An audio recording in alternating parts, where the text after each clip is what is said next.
Hello,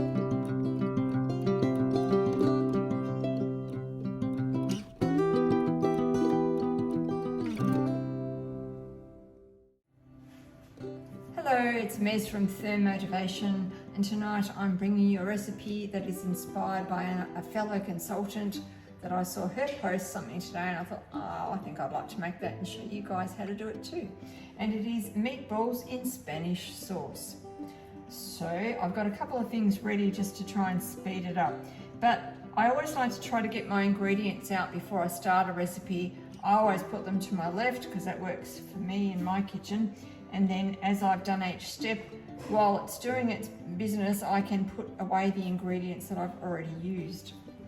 So it asks me to preheat the oven to 180. So I can do that right now. Not that I'm really sure with this oven how the temperature goes, but we'll work with whatever. So it's asking for me, if I press step 2, can you see? Wonder if I can zoom you in a bit.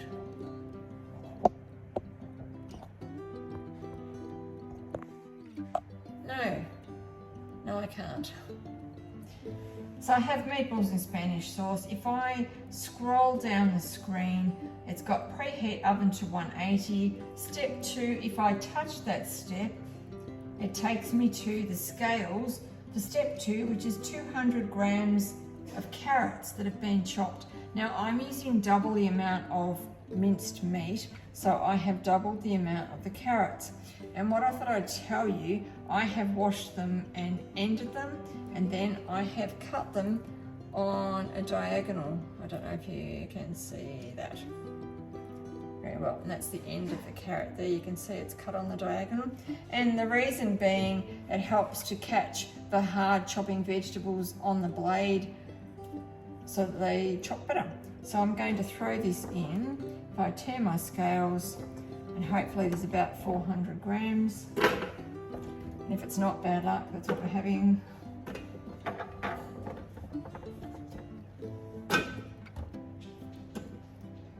Or 389, I reckon that's pretty close. We'll go with bingo. Press next. 2 garlic cloves, so I've doubled that, and I have probably 5. Obviously I wasn't very good with math. 1 to 2 sprigs of parsley, fresh, only the leaves. So I have some parsley here, and I'm not really terribly fussed what I put in with parsley. It's not overly strong. Some herbs like rosemary or sage, you want to be a little bit careful what you put in, but parsley, basil, and some of the others, mint's probably a bit strong, but you can be a little bit more lenient. So I'm just going to rip the leaves off. If I had chives or basil, we'd be putting a lot of that in, but it's just parsley. So you don't want the long sticks if you can help it.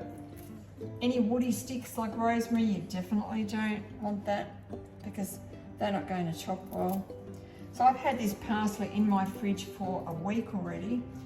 It's in a glass of water, and I kept the original plastic covering over it, and it was in the door of the fridge, and a week later it's still perfectly healthy.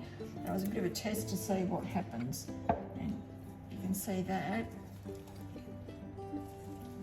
It smells really fresh, it looks really fresh. It'll go back in the fridge and see how long I can make that last. So then I press next, and it says 50 grams of breadcrumbs. Now I did have a look before I started. If I didn't have any breadcrumbs, I would have chopped those first, because you always go dry to wet and cold to hot. So if I didn't have breadcrumbs, they would be dry, so they would be done first. But I've got some that I've made and kept in my freezer, so I'm just going to add 100 grams of those, or thereabouts.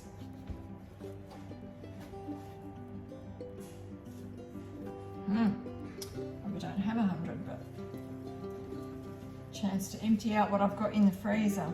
Okay, so it's only half as much of the breadcrumbs as I want. There's only 43 grams, but I don't have any more ready.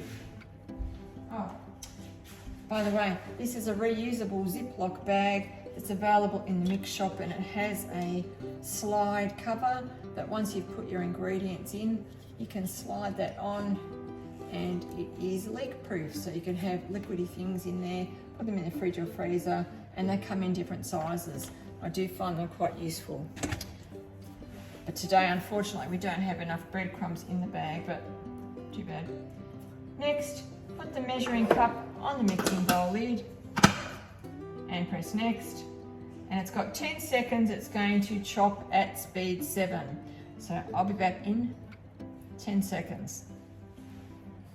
10 seconds is up. Now, because I've doubled the recipe with the carrots, I'm just going to have a look and visually check and make sure I'm happy with how it's chopped, which it has. So, oh, it smells good. Even just with parsley and garlic. If you have added more ingredients than what it's recommended and you've pressed the step and you take the lid off and you can see there are still chunks, just use your arrow to go back a step, give it a bit of a turn down with your spatula, and then repeat the step. But mine is good, so doubling those carrots, and that is all fine. So I'll just push that down, and I may find the next step on the Thermomix tells me to do that. Oh no, it doesn't. Oh. It says to add 2 eggs. Well, I've only got 3 eggs, so in go 3 eggs, but one was a big egg. So they're not beaten, they're just dumped in the bowl to check they're okay. 50 grams of milk, which I'll double to 100 grams. The scales are up automatically. 103 is good. Next, 1 teaspoon of salt. I don't have a teaspoon handy, so we're going with a good old-fashioned big squeezy pinch, and I need 2 of those. Yep, I reckon that looks pretty official. A pinch of nutmeg. Make sure I've got the right spice, other than having a sniff will tell me nutmeg. So 2 good pinches. Give it a really good pinch. 1, and because I'm doubling my recipe, 2. And the same with cinnamon, ground cinnamon. So 2 good pinches of that. Whoops, a little bit went on the slider board, but never mind, we'll just pretend we didn't say that. Oh. Heidi, you'd be proud, I just got it all over the screen. And black pepper. And it says 1 pinch. We like pepper, so I'm going to do a double fingered pinch and 2 of those.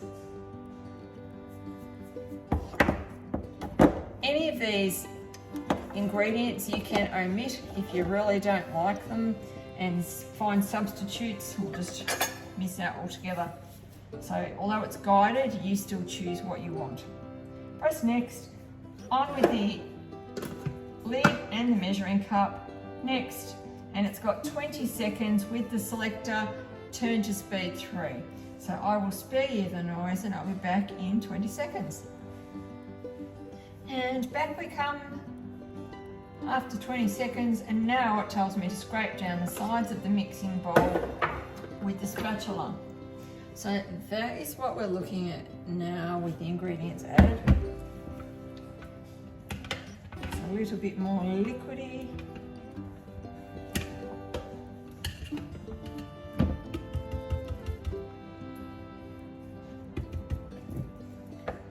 Remember with your spatula, the short tip is great for pushing down against the walls of the bowl, and the long side for when you want to go around your bowl. And then the tip is very good in the base to work around the blade. It's also really good because it fits inside the lid. So I know it's a little bit clumsy and hard when you start using a spatula, but if you persevere, you actually get really good at using it, and it works well. They're kind of made to go together. So don't give up easily. So now it's asking me to add the minced beef.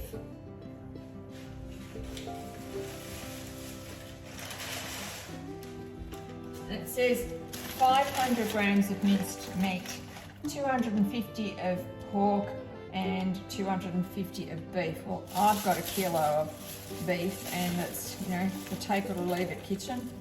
It's like the take it or leave it dinner. So because it's been sitting in a clump, I'll just break it up a little bit.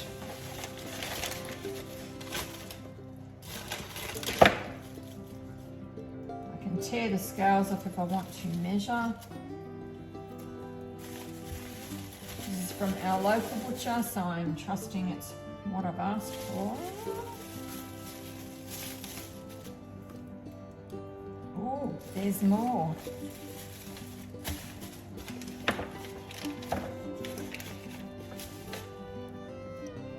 Oh, 999 grams in total. I'll accept that as a kilo. Sorry about the noise. Next, on with the lid. Remembering I've doubled the quantity. So next, and it's got 10 seconds at speed 2. So I'll do my 10 seconds and have a look. If I think it hasn't stirred through well enough, I will go back with my back arrow, give it a stir with my spatula, and then I'll repeat this step. But I'll be back and I'll tell you how I went.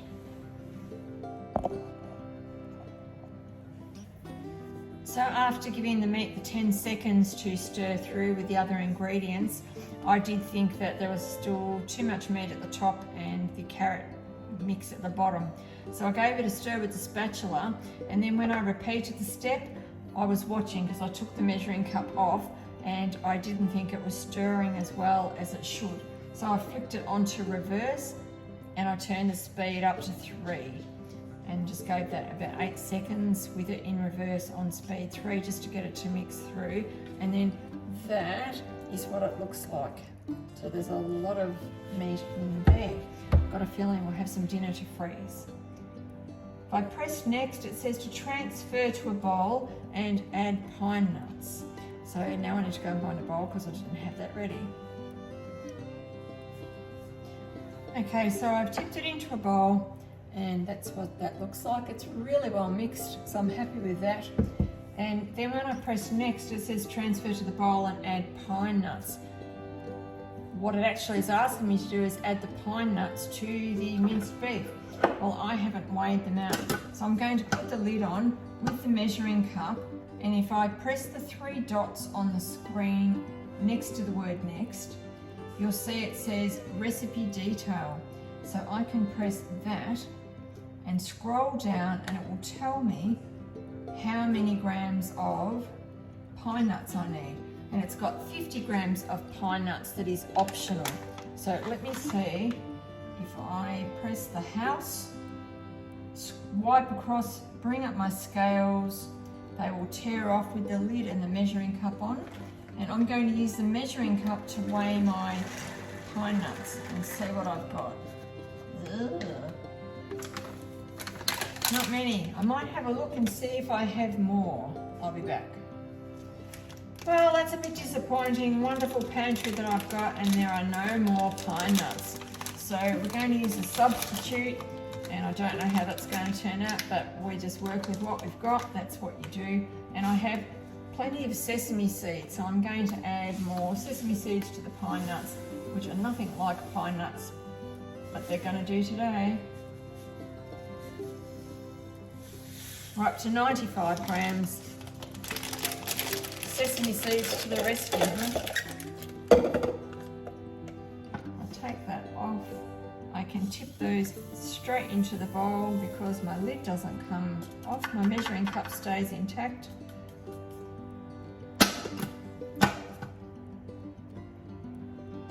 And when I've pressed the scales with the X to get rid of my scales, my recipe is now the little green symbol with the book. So if I press that, it takes me back to where I was in the recipe, which was transfer to a bowl and add the pine nuts. Press next. Finish by mixing with the spatula. So it really doesn't leave much for your imagination. It tells you everything you need to do. So I'll give that a little bit of a stir. I'm guessing at some point my hands are going to be in the mix, so I can finish giving it a combine with my hand. Ew, but yes, that's what you do.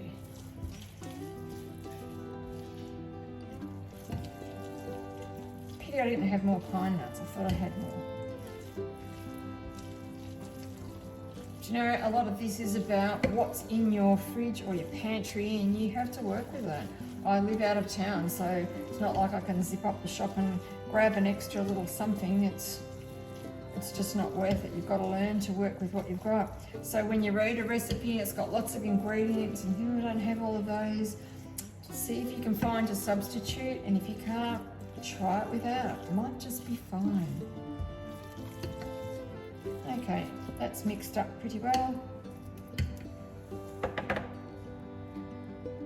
Grease a baking tray. Put some olive oil on your hands, roll the meatballs into shape, dip them in flour and place them on the oven dish. So I have a glass oven dish. Oops. Today, and I have my trusty olive oil sprayer that is non-aerosol. It's a decor pump, and you just refill it when you need, and then I just give a light spray, hopefully not spraying the floor. And honestly, I do use this so much. Try and get the edges too so your meatballs don't stick. It's only really going to make washing up easier. If you're not worried about that, don't use the olive oil. So if I make the meatballs with my hands, I have a spoon, I'm going to dip it in some flour and then pop them in the tray. It's going to take me a little while, so I will come back when I've done that and washed my hands. So I've made all the meatballs, rolled them in the flour. I was quite surprised how much it made. So I've got this big baking tray, and then I have another baking tray with one weeny one in the corner. So originally I had planned on using my new Ferro cast iron Dutch oven that I received as a consultant earned gift. It's amazing. It's a really heavy duty enamel coated cast iron big Dutch oven, but I thought, oh, that's going to be too big. But just to show you, because I've got it out, and then you've got all the dimples in the lid, so whatever moisture you've got in your baking dish is going to actually circulate around in the Dutch oven to cook what's in there. But it won't be meatballs tonight because I've already dirtied my trays. Just thought I would show you that. So it says to bake the meatballs for 10 minutes on one side and 5 minutes on the other. So while it's going into the oven and that 15 minutes is going, I will be starting on my Spanish sauce.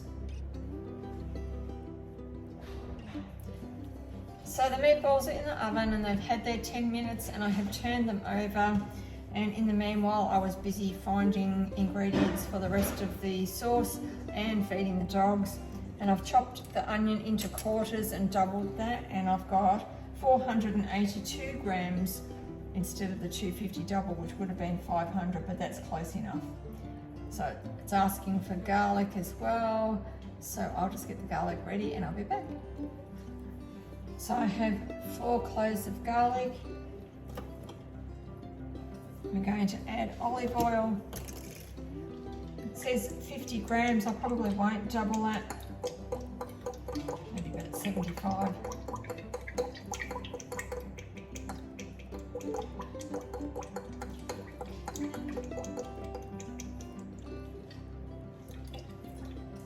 $69 even, that'll do.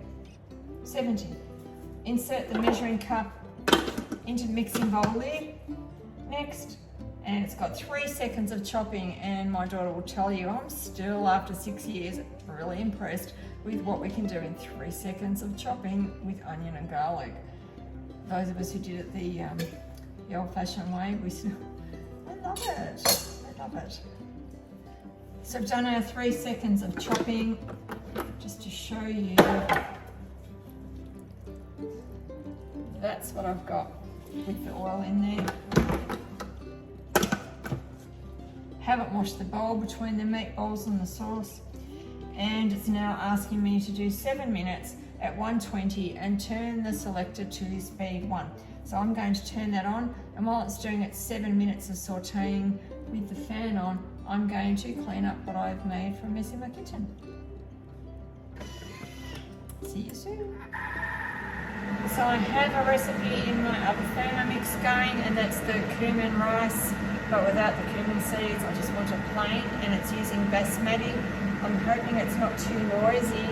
So I'm going back to my first Thermomix and pressing this. I've just sauteed the onions and the garlic, and it's now asking me to add 1 tablespoon of tomato puree. I don't have that, but I have tomato paste. So rather than double it, because it's paste not puree, I'll just put a good squeeze. That'll do. On with the lid. 2 more minutes. So just put a cardboard box here and turn the fan down to see if I can shush it up a bit while I talk to you with this recipe, hoping you can hear me. If I press next, it asks me to add 100 grams of white wine. So if you want the little tip on how to get your measuring cup out of the lid, where the little pointy part of the spout is, if you just tilt the spout, it will come out easily. So that's just this little part here, the little lip, you can see that. Just press on it and that will lift your measuring cup out. Tan my scales, and I need 200 grams of white wine.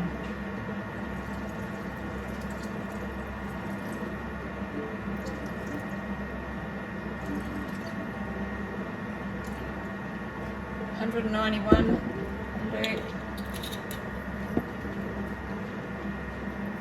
And then on goes the lid once again. Next, and 3 minutes. So I've added the water and some spices as per the recipe, and we're just up to where it says add beef extract.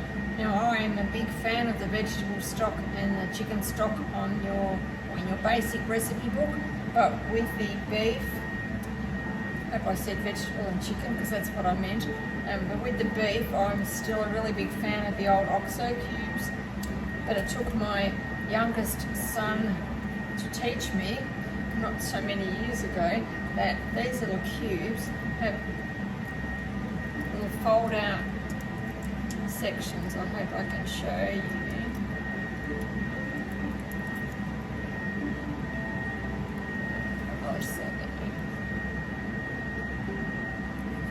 There, like that way. If you open those and then just squeeze the cube while it's still sealed, that's way better than what I used to do for most of my life, opening up the foil and then trying to crumble it with my fingers. So I'm going to take this off, and 1 tablespoon of beef extract. I don't know, maybe I'll add 3 OXO cubes.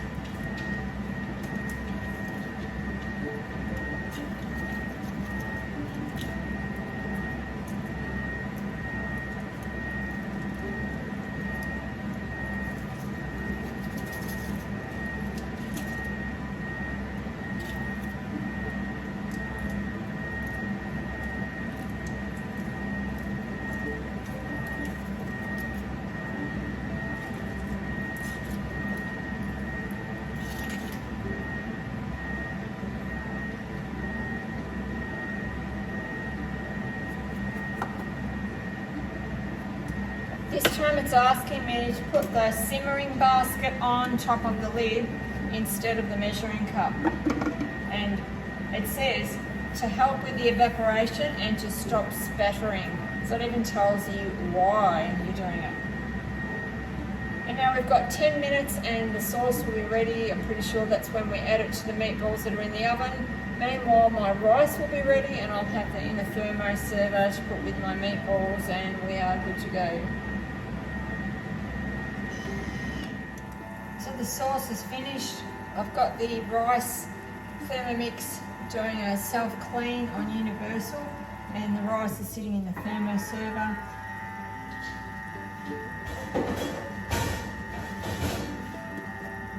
So this sauce recipe has asked me to pour the sauce over the meatballs and bake for 10 minutes at 180 degrees. Sprinkle with parsley and serve immediately. Well, some will get served immediately because I'm hungry, but some will get cooled and frozen, ready for another day. So I'll show you some photos shortly when it's served. Just give you a bit of a look. That's the meatballs having baked, and there's my sauce. I'll take you over to the rice.